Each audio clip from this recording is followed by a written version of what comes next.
रोज शंकर के मंदिर में प्रतिदिन जाने वाले को और एक और चीज अपने स्मरण में रहे, अगर शिव के मंदिर नहीं जा सकते तो अपने घर में जो शिवलिंग है उस पर जल चढ़ाओ। और यदि आप अपने शंकर के घर में शिवलिंग पर भी जल नहीं चढ़ा पा रहे हो तो किसी बेलपत्री का वृक्ष हो, उस वृक्ष के नीचे भी जल चढ़ाओ। और कभी मौका मिल जाए, कभी भगवान शंकर की बड़ी करुणा हो जाए, भगवान शंकर की बड़ी उदारता हो जाए, भगवान शंकर की बड़ी कृपा हो जाए, बड़ी कृपा हो जाए, भगवान शंकर जिस दिन तुम्हारे ऊपर बहुत बड़ी कृपा कर दे, किसी सोमवार को 3 नियम बना लो। जिस दिन मेरा भोले बाबा तुम पर कृपा कर दे उस दिन सोमवार का एक नियम बनाओ कि महीने का एक सोमवार मुझे ऐसा करना है, 3 नियम धारण करना है महीने के सोमवार को। पहला, सुबेरे जाकर शंकर भगवान को 1 लोटा जल चढ़ाना है। दूसरा, दोपहर के समय पर जाकर मुझे बेलपत्री के वृक्ष के नीचे एक चावल का दाना रखकर बेलपत्री की 7, 11, 21, 108, 51 जितनी परिक्रमा आप लगा सकते हो वो लगाना है। और तीसरा, बेलपत्री के वृक्ष के नीचे और शंकर के मंदिर के दरवाजे पर मुझे एक घी का दीपक लगाना है। बस ये 3 नियम जिसने महीने में एक बार ले लिया, समझ लो उसको पीछे हटने की जरूरत ही नहीं, वो आगे ही बढ़े। महीने के किसी एक सोमवार का ऐसा नियम बना लो कि मुझे 3 नियम धारण करना है महीने के किसी भी एक सोमवार को। हम ये नहीं कहेंगे कि तुम सोमवार 5 पढ़ रहे हैं तो 5 को करो, 4 पढ़ रहे हैं तो 4 को करो, 3 पढ़ रहे हैं तो 3 को करो।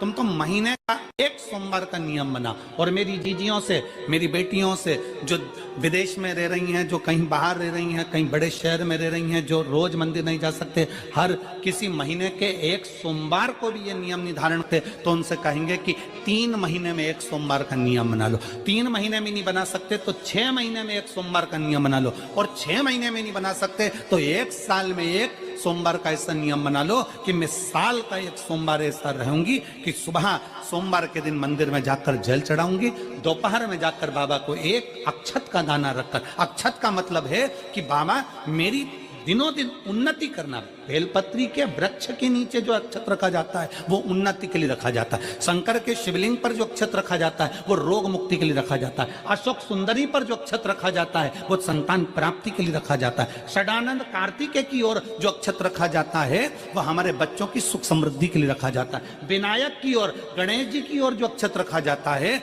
वो हमारे घर में कोई मंगल कार्य आ जाए उसके लिए रखा जाता है। और जो पीठिका होती है जिसपे शिवलिंग रखा होता है, पार्वती जी का हस्तकमल, उस पर अक्षत रखा जाता है तो नारी के अखंड सौभाग्य के लिए रखा जाता है। अक्षत रखने का भी तरीका है।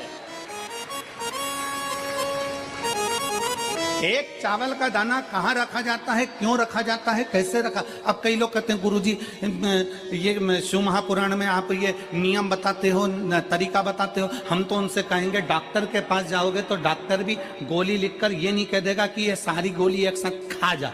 डॉक्टर भी कहेगा ये गोली सुबह खाना है, ये गोली शाम को खाना है, ये गोली दोपहर में खाना, ये गोली भूखे रहकर खाना। बोलो सही है कि गलत है? ये रात्रि को खाना खाने के बाद खा लेना, ये खाना खाने के पहले, ये नाश्ते के पहले। और सुनो, ये दवाई, ये वाली पीछे वाली जो दवाई लो ना इसको दूध से लेना, ये वाली जो दवाई लो ना इसको पानी से लेना। और सुनो, ये डब्बी है इसको पानी में मिलाकर फिर पीना। दवाई लेने का भी तरीका है, उसी तरह शिव महापुराण में एक एक अक्षत का भी तरीका है और एक एक बेलपत्री का भी तरीका है। अब मान लो कई लोग कहते हैं गुरुजी आप ये तरीका बताते हो शिव पुराण के माध्यम से, कई लोगों के मन में संशय जागता है, तो अगर हम एक साथ चावल चढ़ा दे तो उसका क्या तरीका है? तो हमारा निवेदन है डॉक्टर जो दवाई ले एक ही बार में निपटा जाए, एक ही बार में खा ले। दवाई एक बार में पूरी खा गए असर नहीं करेगी, इसमें डॉक्टर का कोई दोष नहीं है। उसने तो बताया था ऐसे लेना, ऐसे लेना। और तुमने, मैं डॉक्टर साहब ने पूछा दवाई पूरी ली, शाम की दवाई भूल गई थी, सवेरे की दवाई भूल गई थी, ये दवाई भूल गई थी। डॉक्टर कहेगा हमने तो नियम बताया था, तुमने नहीं खाई तो असर कहां से करेगी? तुम असर कब करती है? जब हम पूजन के तरीके को जान जाए, जब हम अर्चना के तरीके को जाए। आप साल भर का एक सोमवार निकाल लो, 6 महीने का एक सोमवार निकाल लो, 3 महीने का एक सोमवार निकाल लो, महीने का एक सोमवार निकाल लो, अपने से दिल में बन जाए तो एक सोमवार ऐसा निकालो जिसके 3 नियम धारण हो। पहला, उसी सोमवार जिसको कर रहे हो उस दिन सुबह जल चढ़ाना। दूसरे, दोपहर के समय पर जाकर बेलपत्री के वृक्ष के नीचे एक चावल का दाना रखना और परिक्रमा बेलपत्र की जितनी तुमसे बन जाए, जितनी तुम्हारे शरीर की कैपेसिटी हो, जितना तुम्हारा शरीर चलते बन जाए। हम तो ये भी नहीं कहते कि तुम भूखे रहकर भगवान का भजन करो, हम कभी नहीं कहते।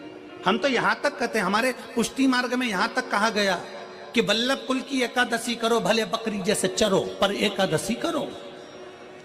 हम तो यहां तक कहते हैं कि बहुत समय से कल मेरी एकादशी है, एकादशी है, एकादशी है, एकादशी है, पूरे घर को हिलाकर रख दिया, एकादशी है, एकादशी, एकादशी है। बहू टेंशन में, बेटा डिप्रेशन में, पति पपीता ला ला के, सेव फल ला ला के, मूंगफली का दाना ला ला के, काजू कतली ला ला के, सेव फल ला ला के, और सारा सामान, साबूदाना और खिचड़ी और ना चिप्स ना जाने क्या क्या ला ला के, बेचारा पति एकादशी आती है वो नौमी से चिंता में पड़ जाता है।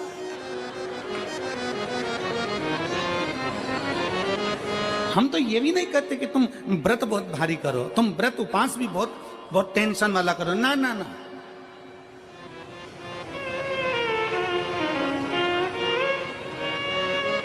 अपने को व्रत उपास भी इतना बहुत भूखे रह रहे हो, बहुत प्यासे रह रहे हो, और मालूम पड़े कि भगवान हमें मिलेगा, भगवान हमें मिलेगा।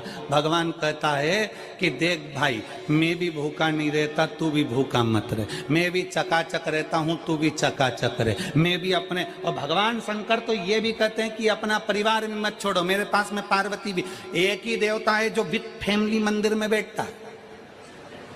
शंकर जी हैं तो पार्वती जी है, तो गणेश जी हैं, तो कार्तिकेय जी हैं, तो नंदी है, सब मंदिर के अंदर चाहिए। शंकर भगवान अपने पूरे परिवार के साथ। शंकर जी तो ये कहते हैं अकेले तुम क्यों रहते हो। शिव जी की एक बात अपने ध्यान में रखना, कितनी सुंदर बात है शंकर भगवान की, बहुत ध्यान में रखिएगा। आप जौहरी नहीं हो, हीरे को नहीं परख सकते।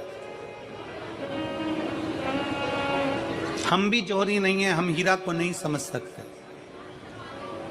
पर भगवान शंकर ने पृथ्वी पर जिसको जन्म दिया उसको जौहरी बनाकर पैदा किया है, उसको जौहरी बनाकर भेजा है कि आप भले हीरा को न समझो चलेगा, पर अपने नजदीक में कोई दुखी है तो उसकी पीड़ा को जरूर समझना। भगवान शंकर कहते हैं उसकी पीड़ा का स्मरण।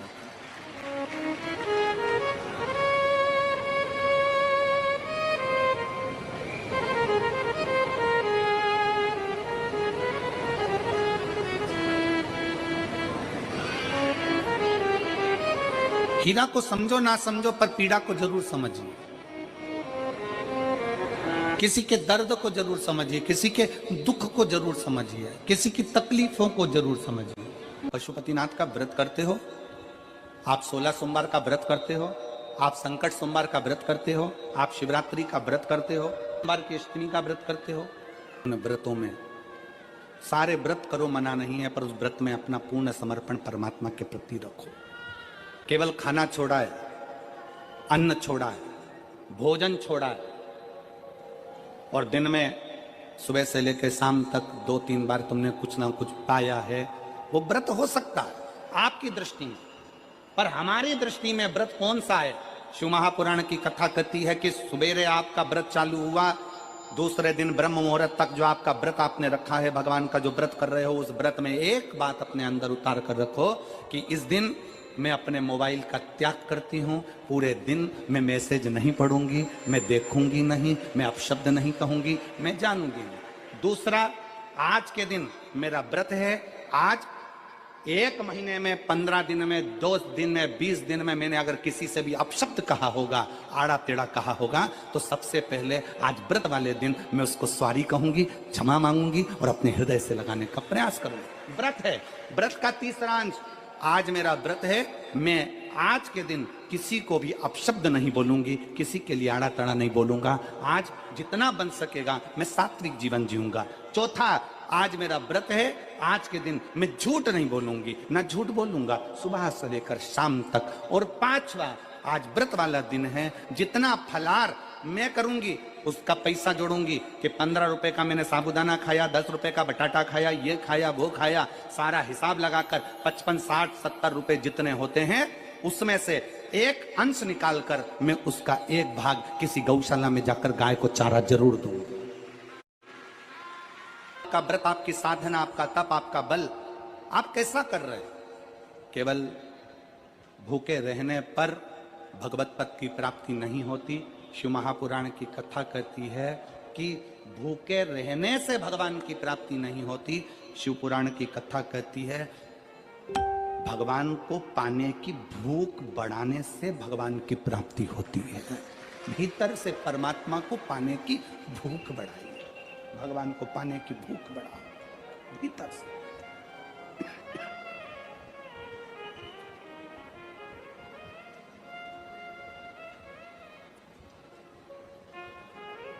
व्रत करो मना नहीं, तप करो मना नहीं, साधना करो मना नहीं, पर उस तप साधना में, व्रत में परमात्मा को पाने की ललकता हो आपके भीतर, भगवान को पाने की ललकता हो आपके भीतर, भगवत पद को पाने की ललकता हो आपके भीतर, तो भगवान।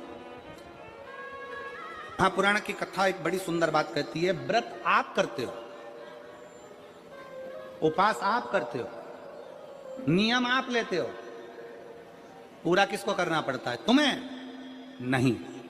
व्रत आप करते हो, उपास आप करते हो, नियम आप लेते हो और पूरा देवाधिदेव करते हैं, भगवान शंकर करते हैं। बस इतना जरूर याद रखें कि जैसे कुछ प्राप्त हो भी गया तो शिव को धन्यवाद देकर शंकर के दरवाजे पर जाते रहना, यह हमारा कर्तव्य है।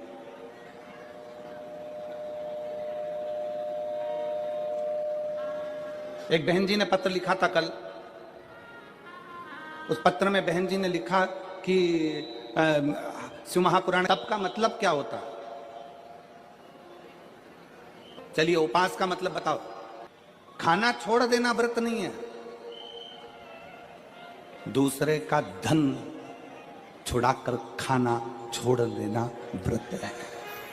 शिक्षा दे देना, किसी को चिकित्सा की जरूरत है उसकी चिकित्सा में थोड़ा सा धन लगा देना, कोई रोते हुए की आंख के आंसुओं को पोंछ देना, किसी के दुख में खड़े होकर उसको खुशियां प्रदान कर देना, ये दुनिया का सबसे बड़ा व्रत है, सबसे बड़ी साधना, सबसे बड़ा। तो मन साफ है तो सारी गलतियां माफ है, और अगर मन ही साफ नहीं है तो गलती कौन माफ करेगा भाई? हम भी तो अपनी जिंदगी में एक नियम बना सकते हैं कि मैं श्री शिवाय नमस्तुभ्यम का जाप करूंगी, मेरी कॉलोनी में कोई शंकर जी का मंदिर है, हम 5-10 महिलाएं प्रत्येक सोमवार को 10 मिनट बैठेंगी, शाम के समय प्रदोष काल में 6 बजे 6:30 बजे बैठेंगे, 6:45 बजे 15 मिनट बाद उठ जाएंगे, श्री शिवाय नमस्तुभ्यम का जाप करेंगे, शंकर जी को भोग लगाएंगे। अगर श्री शिवाय नमस्तुभ्यम, एक हफ्ते में 5 सोमवार पढ़ते हैं तो 5 महिलाएं अपना नियम बना ले कि आज का प्रसाद थोड़ा सा, कुछ भी शक्कर, खड़ी शक्कर, कुछ भी मैं लेके आऊंगी, माँ भोग लगाएंगे, अपन 5 मिलकर श्री शिवाय नमस्तुभ्यम जपेंगे, प्रसाद बांट देंगे, अपने घर चलेंगे। ज्यादा ढोंग प्रपंच नहीं, दिखावा नहीं, कोई एक नियम। हमारे नजदीक में शंकर जी का मंदिर है, हफ्ते में एक बार नियम बनाएंगे, उस मंदिर में सफाई करेंगे। हफ्ते में एक बार नियम बनाएंगे, अपने नजदीक के शंकर के मंदिर को साफ करेंगे, क्लीन करेंगे। एक नियम अपने अंदर बनाओ शिव के प्रति।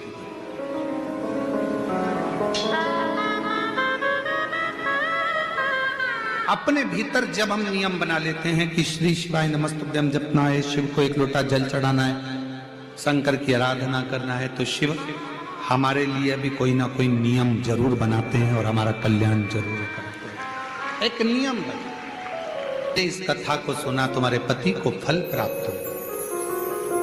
कलिकाल में संसार में जो शिव महापुराण की कथा को सुनता है, श्रवण करता है, करवाता है, बाँचता है, सुनता है, वो जितने जीव इस कथा को श्रवण करने आते हैं, केवल उनका ही नहीं, उनकी 71 पीढ़ी का कल्याण